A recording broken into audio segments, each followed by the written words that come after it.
Good morning and welcome to the penultimate talk by Richard Rohr in the series Action and Contemplation, which he gave to the WCCM.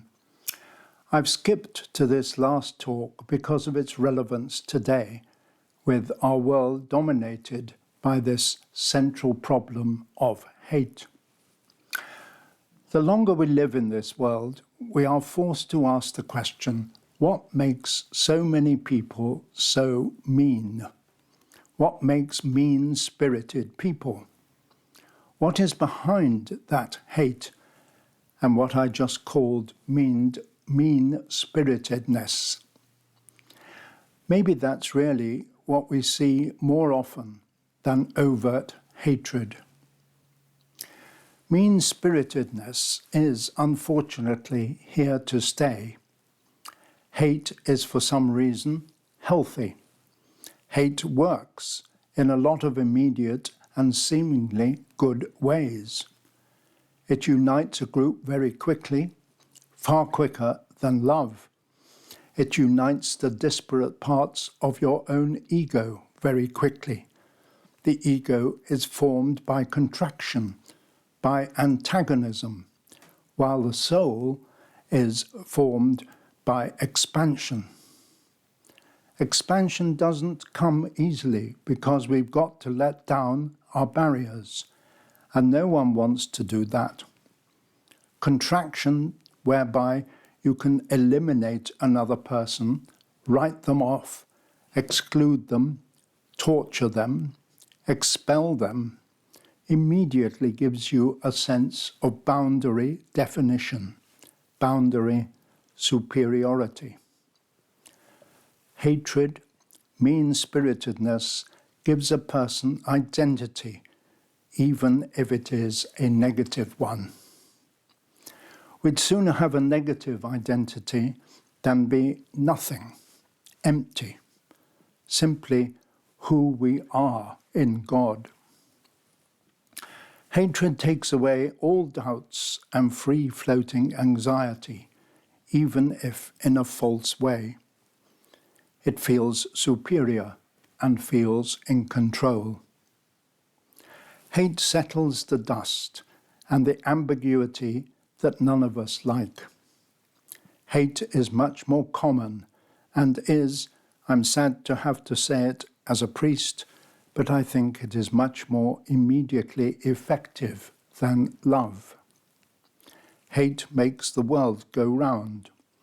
Just read the morning paper of any country, read the first page of any paper. It is largely who is hating who. You could say that Jesus came to resolve the central and essential problem of hate. There is no other way to save us from ourselves, to save us from one another, and therefore to save us, unless and until we are saved from our need to hate. That's why people even make religion into a cover for their need to be hateful. I am hating for Jesus, so it's okay. I am hating for the United States or for Great Britain, so my hatred is good hatred. This happens every day. It's almost the name of the game. The ultimate disguise, therefore, whereby we can remain a hateful, mean-spirited person is to do it to protect the church or to protect the country. All those good excuses. So you are relieved of all anxiety. I'm still a holy person, even though underneath, in the deeper stream, you are a hateful person. But you don't have to see that. It's what Scott Peck called years ago, people of the lie. We've done so much utopian talk about Jesus and love, but Jesus had a very hard time getting to the issue of love. First, he had to expose and destroy the phenomenon of hate, which I think is the meaning of the cross. Once you expose the lie and the illusion of hatred, love could show itself clearly. But until then, it can't. The pattern is still the same. As Jesus shockingly put it, Satan is the real prince of this world. Hate, it seems, is the ordinary daily agenda. Love is the totally enlightened, entirely nonsensical way out of the ordinary agenda.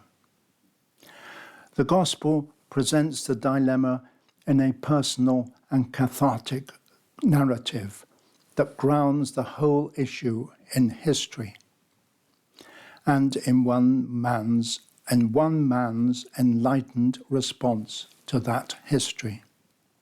One man, Jesus, accepts the religious and social judgment of hate.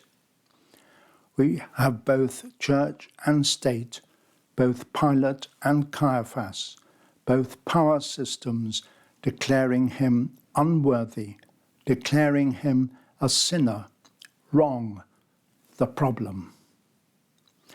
The very one that you and I call the most perfect man who ever lived is judged by power at the highest levels to, in fact, be the problem. But he bears the consequences of hatred publicly, but in an utterly new way that transforms the pattern and therefore, for us, transforms the possibilities. For 2,000 years, he has remained the most striking icon of a possible new agenda. His death exposed the lie and the problem like never before. His risen life told people that life could have a different storyline. He did not just only give us textbook answers from a distance, but personally walked through the process of being rejected and then said, "Follow me." Something you only know if you have been in that position. To speak specifically to our question, what is behind hate? I believe that fear is almost always behind it. The people who don't have much self-knowledge, who don't go quietly with the poverty of a single word, the mantra, they never get to that deeper river of fear to even know that it is there, even recognize these subtle fears. Fear of not looking good, fear of not being in control, fear of not having the right word. All those are fears, but they're subtle. You've got to learn to see them by going right into your poverty. Sometimes it looks like it is control that is behind hatred, but even control freaks are usually afraid of losing something. Just go deeper and you'll see. It is almost always fear that justifies our knee-jerk, hateful response, a fear that is hardly ever recognized as such. As Paul says in 2 Corinthians, the angels of darkness must always disguise themselves as angels of light. The best and most convincing disguise, of course, is virtue itself, or godliness. Then it never looks like fear, as I said before. For fear to survive, it has to look like reason or reasonableness, prudence, common sense, intelligence, the need for social order, morality, religion, obedience, or even justice and spirituality. It always works. Just give it the nice cover and you don't have to face that underneath it is craven fear. What better way to veil vengeance and a vengeful spirit than to call it justice? You hear it on the news every night. I just want justice. And one wonders if the inner need to punish the other, to hurt the other, has ever been faced or even been recognized. Brothers and sisters, let's be honest. It is in every one of us, giving and receiving this talk. When someone has made you afraid, you want to hurt them back. And that demon is not exorcised easily until you name the demon and admit the demon is there. You have no power in exorcising that demon. That is clear in Jesus' exorcisms. You must name the demon correctly. Now, when you pretend the demon isn't there, you'll never do any good exorcism. And that's largely what we do. It's called denial. What better way to cover greed than to call it responsible stewardship? Only people who have moved beyond ego and the controlling of all outcomes, only those practiced in letting go, which is what you are doing every morning and every evening when you meditate for at least 20 minutes, letting go, letting go. You should be the experts at letting go. You are making an art form out of it. In fact, if you are not learning to let go, but you're still wrapped around some opinions, I know that you're not meditating. You are just giving yourself a name and calling yourself a meditator. To be trapped inside your own small ego, small self, what we call your false self, is always to be afraid. It is necessary to be afraid. No wonder fear is the name of the game in almost all of the world. To not have anyone you can trust is necessarily to be a control freak. Why wouldn't you? You have to be. Those great religions try their best to free individuals from the tyranny of their small and fragile selves. It always points to a larger identity, the God self, the Christ self, the Buddha self, the true self, the only self hidden with Christ in God, as Colossians would say. The only trustworthy lover, the only trustworthy self.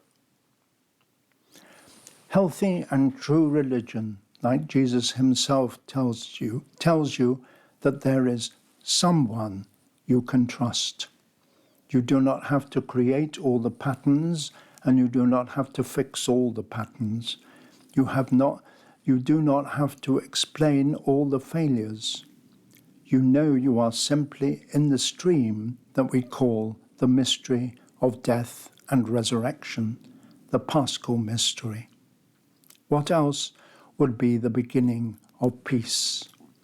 As long as you think you've got to fix everything and control everything and explain everything and understand everything, I can promise you, you will never be a peaceful person. What does that tell us about ourselves? Indeed, about myself. I know I have a problem with Donald Trump, president of the country where much of my family lives. What, therefore, is my underlying fear? Is it a superficial fear of what the president may do? Or is it a much deeper fear that I cannot just leave it in God's hands with real faith? Thank you for listening. I placed a timetable below with some suggested materials to ponder. Thank you.